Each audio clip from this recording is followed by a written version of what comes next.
Berlin and speak to Ben Aris, Editor-in-Chief for the International Politics and Business Journal, BNE IntelliNews. Always great to see you, Ben. Donald Trump says he only understood a couple of days ago that Slovakia and Hungary, EU nations, are buying Russian oil. Now he says he's only just fully understood the economic and military situation between Russia and Ukraine.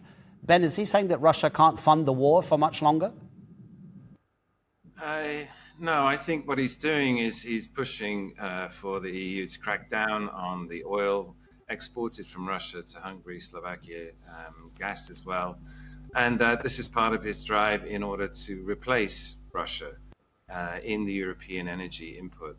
In so much as, the EU used to be heavily dependent on Russian imports of oil and gas, and most of that stopped, but not all of it. I mean, the EU remains Russia's biggest customer for LNG, and this is a business that America's getting into. And if you remember the trade talks that Trump had with von der Leyen, where she was pushing for US support in the whole European program to take over the burden of supporting Ukraine in the war, he came back with, you have to do a $750 billion commitment to buying more American energy.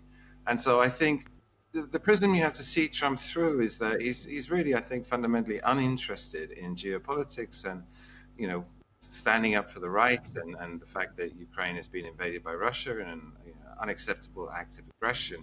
And that actually he's just looking at America first, make money, do business, and energy exports. There's this huge opportunity where states have stepped in and taken over this massive business market share that Russia used to have in energy.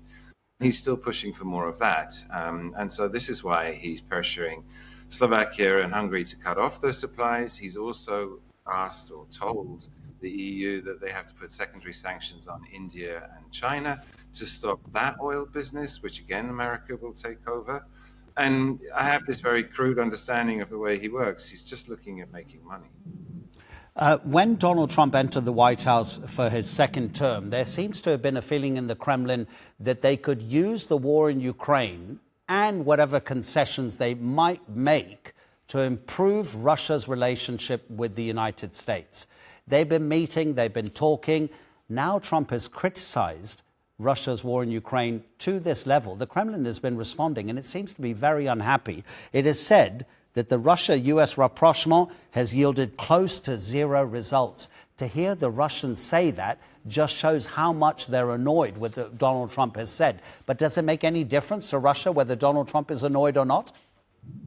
Well, look, I mean, watching Trump, it reminds me a lot of watching Boris Yeltsin. And he used to come out with these bombastic statements, which would always catch the headlines. Like one time he pointed all the nuclear missiles at London because he was having a row. But it's the thing with these leaders is you have to watch what they do, not what they say.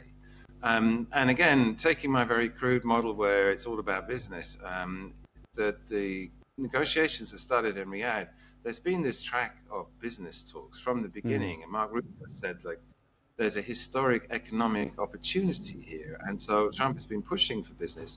And again, the mineral deals in particular, I mean, he was boasting yesterday in the UN about all the conflicts he'd solved. But I was just going through it this morning. In every single case, except for Israel, there's an associated minerals deal. And again, with Ukraine, when he got involved there, the first thing he did was a minerals deal. And Putin and Trump, we know, have been talking about raw materials, about oil in the Arctic, about rare earth metals in joint ventures in Russia and Alaska that Trump offered him. And these talks are not going anywhere. There's been no deal. And Trump's also been pushing to restart Boeing's sales of their parts, and actually did lift sanctions in Belarus, and so a deal now there is happening, and he offered that to Putin, and that hasn't happened either. And I think what we're seeing this dramatic about face in Trump's attitude to Ukraine and saying it could win and we're going to supply our weapons if the EU pay, is because he's frustrated that he's making no progress on the deals. And consequently, he's just raised the red flag to the Kremlin, said enough's enough. If I'm going to make money, the way I'm going to do it is by selling lots of sophisticated arms to Ukraine, and the EU is going to pay for that. And he's pressuring the EU now to cut these oil supplies to India and China and Slovakia and Hungary. But he's not getting anything from the Kremlin because Putin's dug his heels in. He's not giving up. He wants concessions. sanctions relief in particular, but he hasn't got any from Trump. And consequently, Trump's got fed up with waiting because he's not doing any deals.